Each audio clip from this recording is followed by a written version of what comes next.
My name is Rich, welcome back to Me, My Bike and I. Today we are going to start pulling the VF750 engine to pieces. I'm going to start with the top end, where everybody begins, Cams and Sprockets. It's over there somewhere. So as far as I can tell, all I need to do is remove the chain guides, take the bolts out of the sprockets, slip those off the shoulder to free up the chain, undo the oil rail and remove that, wiggle it out, back off the adjusters on the rockers, take off the cam caps and remove the cam chain tensioner in the middle. Then I can take the camshafts out and then it's just a question of undoing the head bolts and removing the head. Don't think I've missed anything, aside from the rear block that is. Right, so let's have a look. Let's try a 12mm.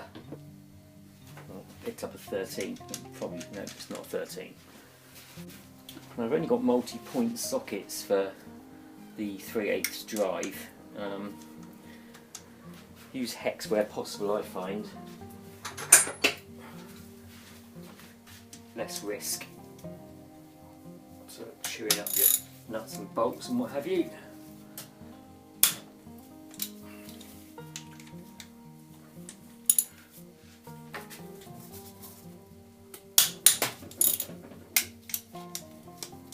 Try and undo everything in a uniform fashion.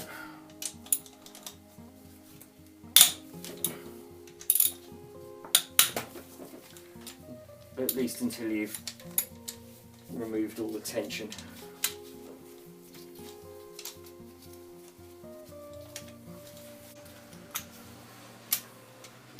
Wrong one.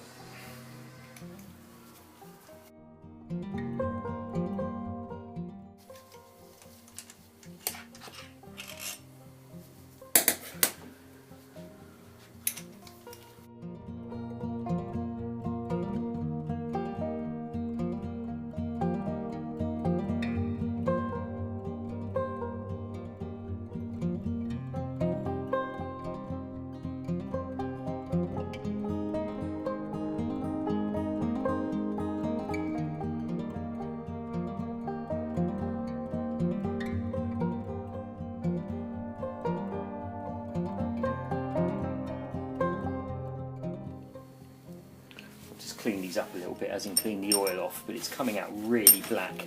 Bear in mind I just recently did an oil change on this engine just for the purposes of getting it running after I had to drain it to get some access to fit some new parts. It's all looking good. Yeah, all the bolts are the same. That can go either way. Really doesn't matter. So I'm just going to stow this away for the time being. I'm just going to mark it as front, however. Right, spin the engine now, take the other one off. I definitely prefer working on the front cylinder because it's practically facing horizontal, and it's a lot easier for someone my height instead of trying to reach up and over the other one.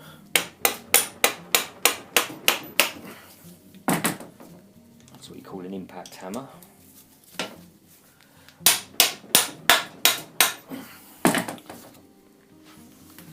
These are a lot tighter than the rear cylinder ones.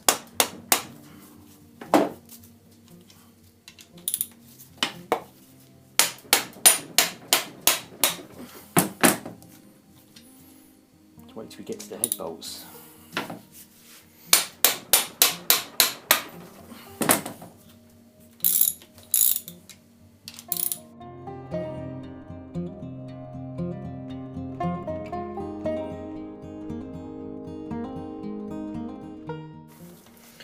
Yeah, the oil that came off the bolts on the rear was black and very petrol-y smelling, so not unusual for a bike of this age, even with frequent oil changes.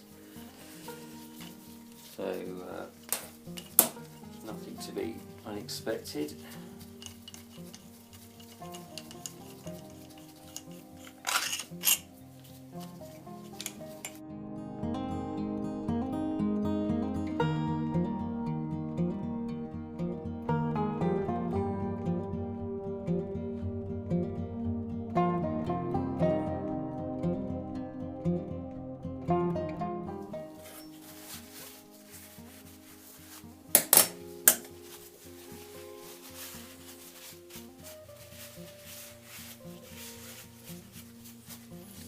These guides appear to be in quite good condition, actually. Doesn't seem to be any wear on that at all.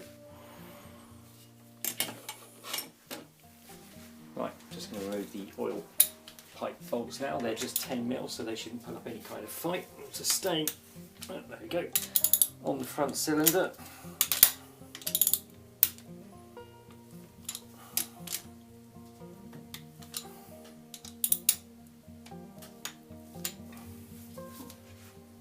Quite easy.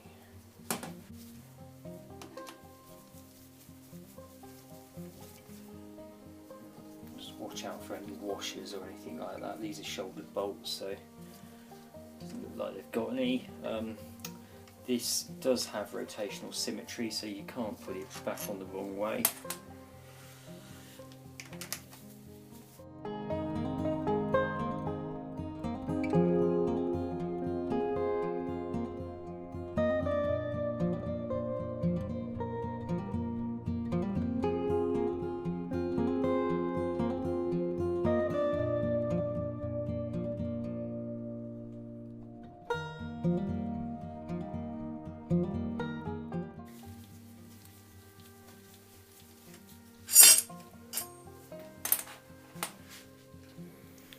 Well, I don't think it'll slip out just yet because you've got to loosen other stuff off there. There's no way it'll come out for the moment anyway.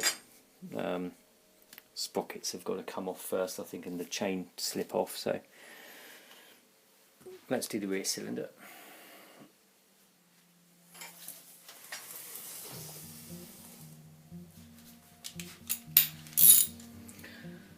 It's interesting working on different engines because they're kind of broadly similar, but everyone is similar but different.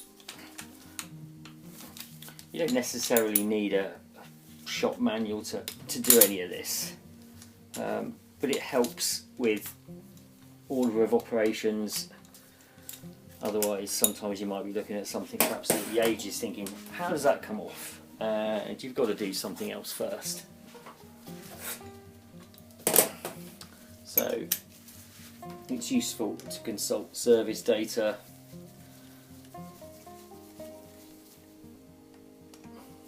That way you don't start pulling at things too vigorously before giving up.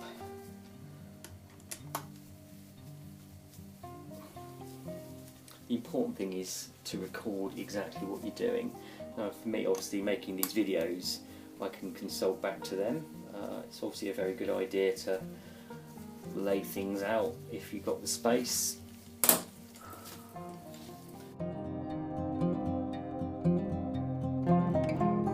There's just enough slack in this to lift that chain up and slip it out. Yes. See if that works on the front. Bit of luck. I might have to give the engine a bit of a wiggle on the end of the alternator. It's coming out. It's just like a little puzzle. So working on the rear cylinder first, I'm just going to get the engine in TDC on 1 and 3. Don't miss my mark. This is coming up. A bit of extra light on that so that I can see it. And I just need to do this.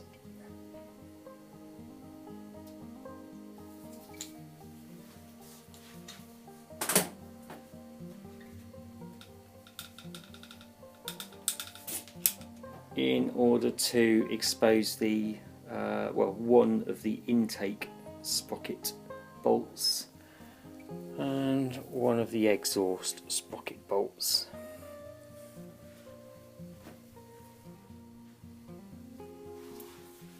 And then once I've taken these out, I'll spin the engine round 360 and take the bolts out that are the other side below, that are currently not exposed.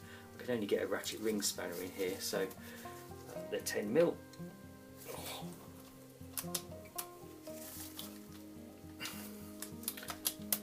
Position it correctly might help, mightn't it?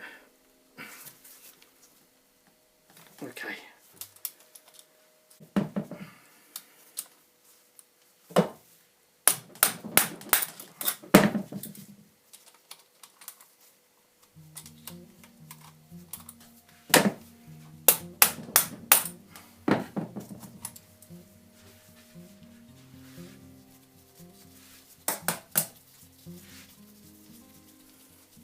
It's so loose now I couldn't even put a ratchet spanner on there, so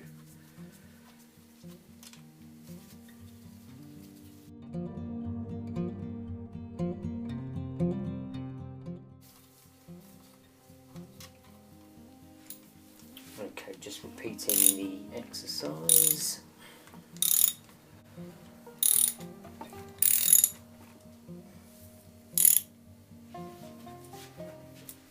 These won't be any looser, well hopefully not anyway, so the engine tried to turn there, so use a bit of impact instead.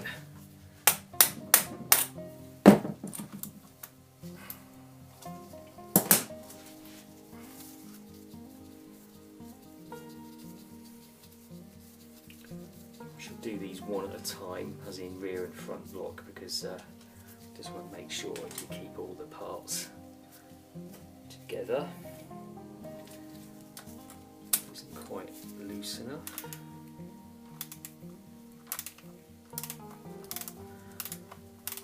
At the risk of not being able to get my spanner back out if I do that anymore. Yeah, I'm going to have to do that up again a bit.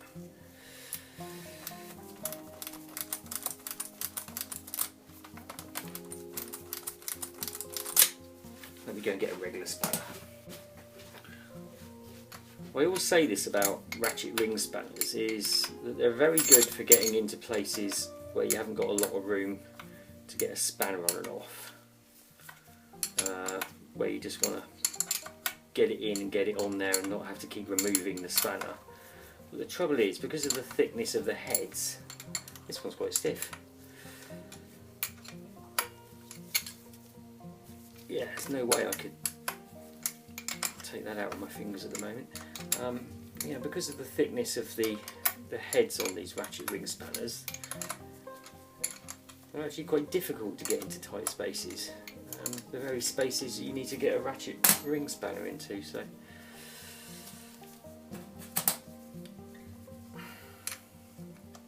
they do have limited value, I'm afraid. That was only a little bit of tension, look. Right, you might have heard those sprockets slip off the shoulder. I've just positioned them back on. The issue I've got is now I've loosened all those bolts off and removed them, the sprockets need to really remain on the shoulder and not slip away, because I need those sprockets turning the camshafts when I rotate the engine in order to expose the bolts on the front sprockets. So I'm going to have to be really careful. For obvious reasons, if I start cranking this engine over the spanner and those pistons move and the valves aren't moving, yeah, well, speaks for itself, doesn't it? Okay, I'm going to have to do this, change of plan, and do each block one at a time. I was essentially going to rotate and remove all the sprockets, etc. Before I remove the heads, and I can't do that now because in doing this, with those sprockets jumping off the shoulders, somehow I've managed to move the rotor significantly, or whether that was just a bit of pressure on the cams on the valves, don't know. Anyway, something moved, those cams moved, those pistons moved, it's all out of whack now, and there's no way I can turn that. This is all out of timing. If I try and turn everything, I really do run a risk of whacking a piston seriously into a valve, so I'm going to strip the back down, head off, before I touch the front, I think. Safest option. I thought that made sense. Made sense to me anyway. All it means is when I then get to do the front cylinder, I'll need to kind of hang on to the chain to whilst I'm cranking the engine over so it doesn't drop off the crank sprocket. Anywho, right. I think we need to loosen the cap bolts. Yeah, anyway, not how I wanted to do it, but you know, never mind.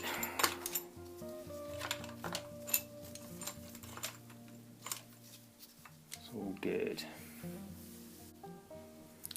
Right, so let's loosen off the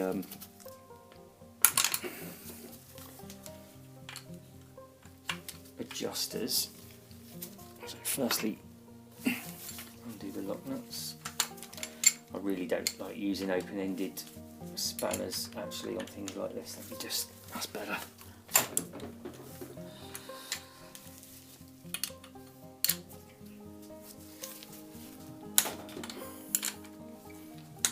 Sorry if you're wobbling there, but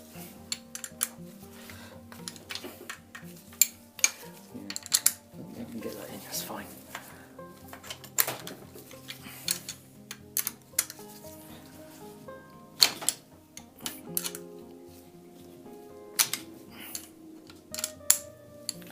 Yep, okay.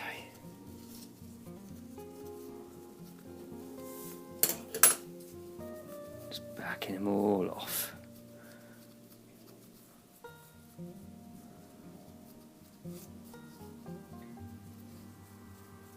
All we're doing really is we're just taking, well, at the moment I'm just undoing the lock nuts, but what we're going to do is to take all the pressure off the valves, which will just make it easier to get the caps off and take the camshafts out. I'm just going to get a screwdriver on top of the actual adjusters.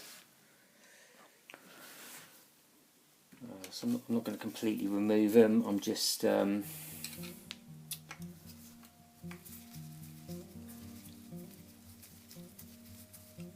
loosening them right up. Don't go losing anything obviously.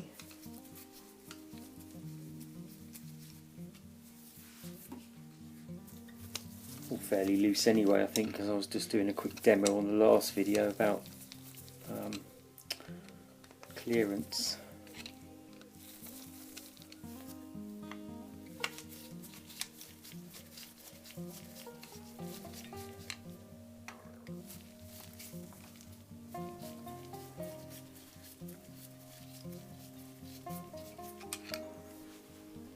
Okay, clearly amateur hour. Of course I've just loosened off, backed off all of the valves, which means all of the valves are closed.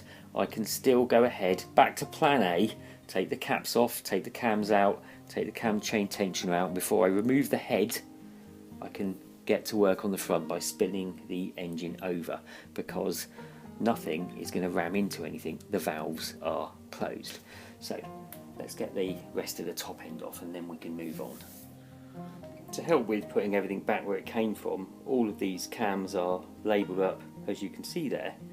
This one says exhaust rear block and intake rear block.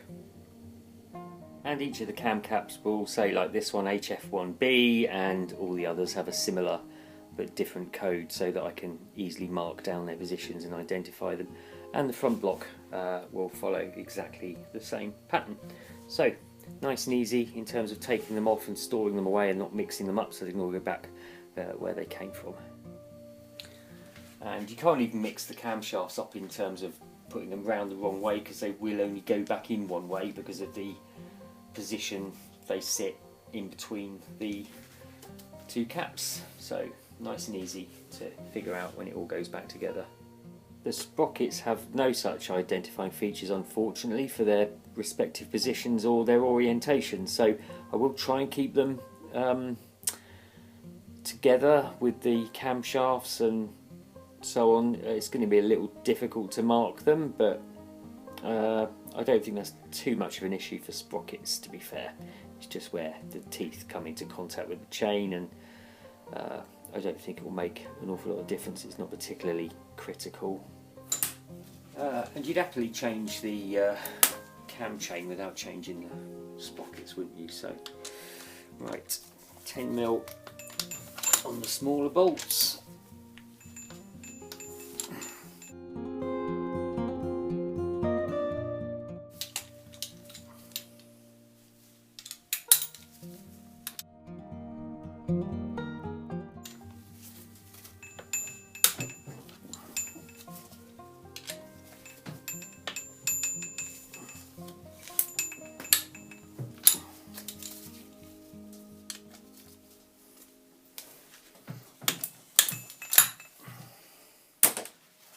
Now these larger ones are 12.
I find this quite interesting. I've been talking about the poor oiling at the top of this engine. So on the rear block, so cylinder 1, cylinder 3, and these are quite oily on these journals. On the intake side, I'm not sure if you can see this very well on camera, but they're quite dry looking. And these are the corresponding cylinders 1 and 3 intake cam caps. 3 there, 1 there, and you see that's quite dry. It's got a bit of oil on it, and on the exhaust side they're actually quite oily, although towards the inner journals they're all fairly dry. So yeah, not very lubricated at the top end on the rear there. Yeah, these don't look the best. Not too bad though. Yes, fortunate all these cams are well labelled, of course. As I said, that says exhaust rear, and then you've got intake rear, and on the front block similarly labelled, and they don't have rotational symmetry because the shoulder for that sprocket and that armature there won't sort of sit 180 degrees round the other way, if you like, because they'd foul on the cam caps. So as long as I keep that sprocket on the camshaft and perhaps zip tie it to it, even that will go back in exactly the right orientation and position, so all good.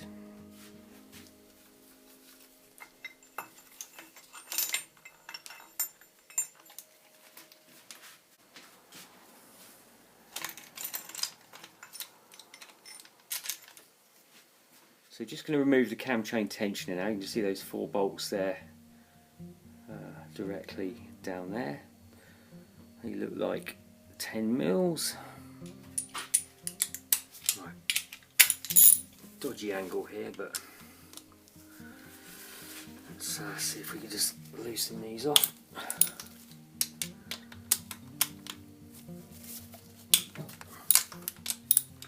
Yep. Pretty free. Try a slightly better extension, slightly longer extension, just to make that easier.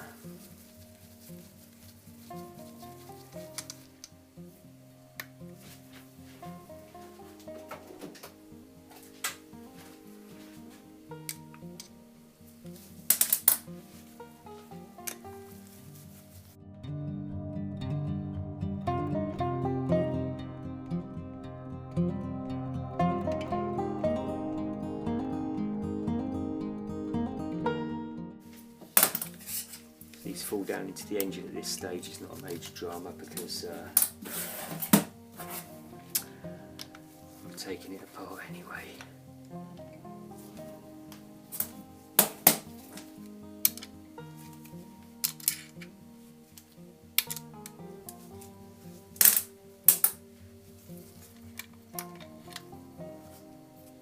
So that's all the bolts removed. Sorry, a little bit dark down there. So now I just need to fish this out a little bit and take the slipper off. I've just got to remove that little pin and what have you.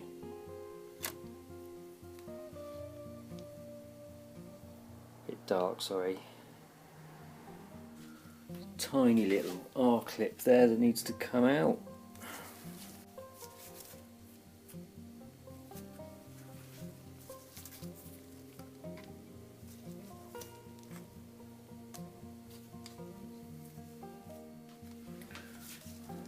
Just push out.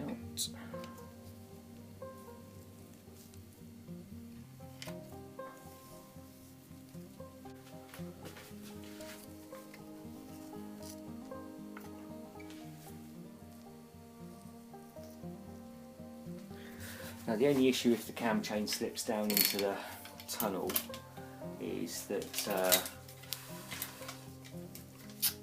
I just need to fish it out again, not a problem, but I do want to try and keep it on, if possible, the, just going to secure it to the water rail down there. If possible, keep it on the crankshaft sprocket.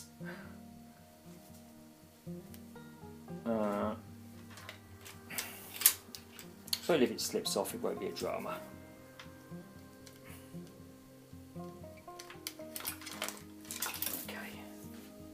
Probably already slipped off. I'm not sure if that guide rail. No, that's going to be on a pin at the bottom, isn't it? That will need unbolting somewhere. So we'll leave that for the moment. No, it's not terrible. Light down there, just looking down the cam chain tunnel. And you can see the chain there just nicely sitting around the crankshaft sprocket, which is quite small in itself, so I don't think we'll have any issues with turning over the engine and keeping that chain on the sprocket to stop it binding up as we do it. Just holding on to the other end of the chain and letting it slip through my fingers as I do it. So I'm going to get the engine in position now for the front, and then I'm just going to take all the top end off the front, but I'm not going to record that bit because it's just repeat of step A.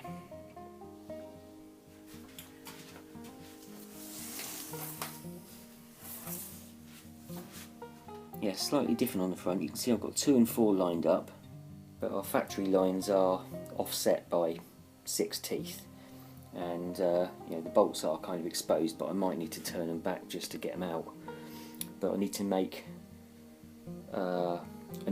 2 new marks when I'm putting it all back, so that I'm essentially 6 teeth anti-clockwise away from that. So I'll do that when I put it back. Apparently that's how you do it. I'm sure it's just the timing marks are incorrectly positioned on these sprockets. Don't know. I mean, it's in time, so those lines certainly weren't used to time this engine, put it that way.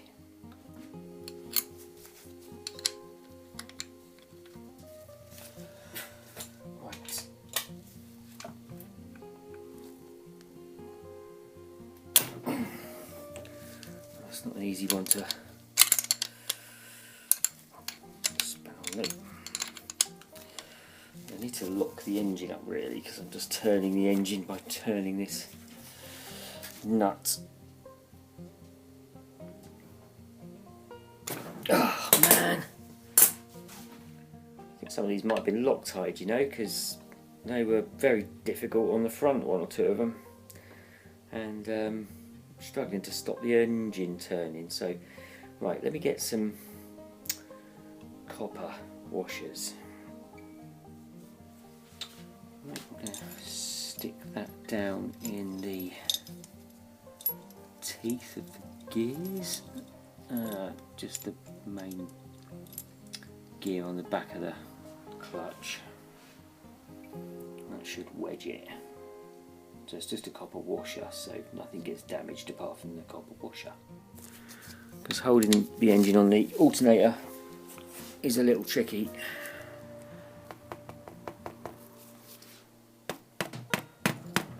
Not sure if that went. Nah.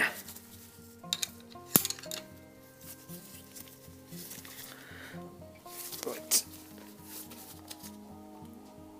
Oh my days, that seems like it's welded on.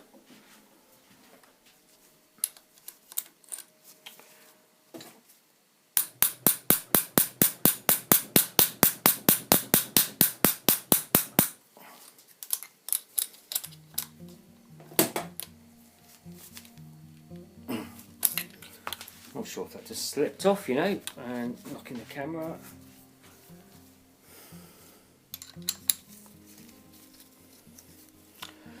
Well, you don't normally get this level of problems with internal bolts. This is an odd one.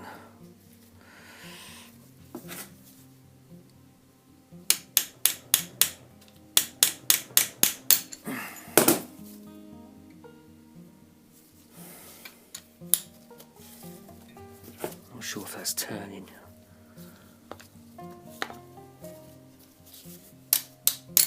If it's not turning, it's slipping over the nut.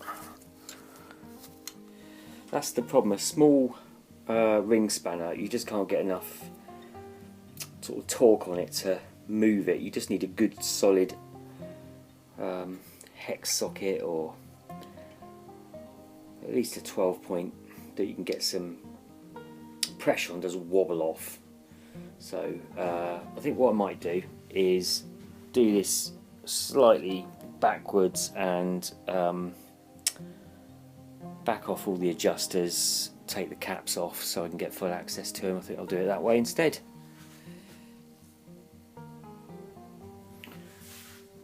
Yeah, of course I've already loosened all these ones. That one's loose, just need to do this one, I think.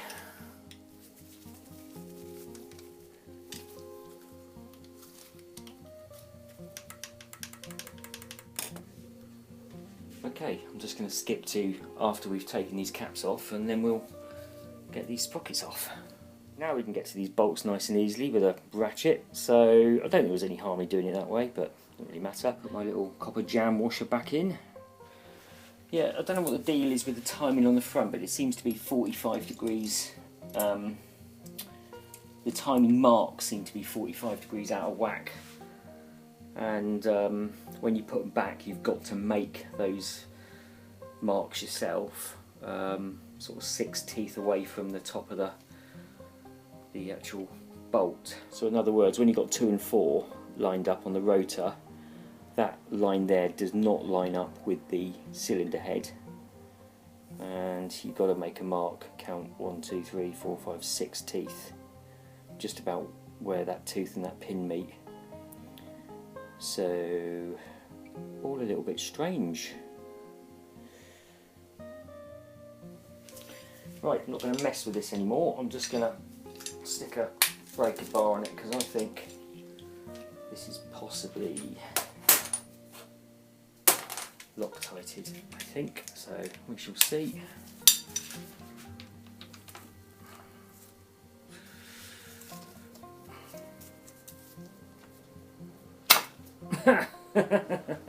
Oh yeah, of course. that's why. So yeah, I'll need to take these apart for reassembly, but if you can see what I mean now, you've got both those cams facing, you know, 180 degrees apart, but look at that timing mark. To get both those valves closed, it's got to be roughly there, well yes, exactly there on that pin, that lines up with the cylinder head, so that's where you need to put your mark. Anyway, so I don't know whether that was just a back in the 1980s Honda thing where they just used the same sort of cam sprockets and just didn't mark them differently, just did it on assembly, I don't know, but you can judge it by eye, you don't necessarily need to worry about punching marks in, but we'll see how it goes. But I will need to get these apart for reassembly obviously, so I can get everything refitted without any pressure on them. Anyway, we are down to the bare heads pretty much now. I've removed the cam chain tensioner already, so all that is left to do is just unbolt the heads and remove them, which we will do in the next video. But until then, don't forget to like, subscribe and share, and I will see you next time.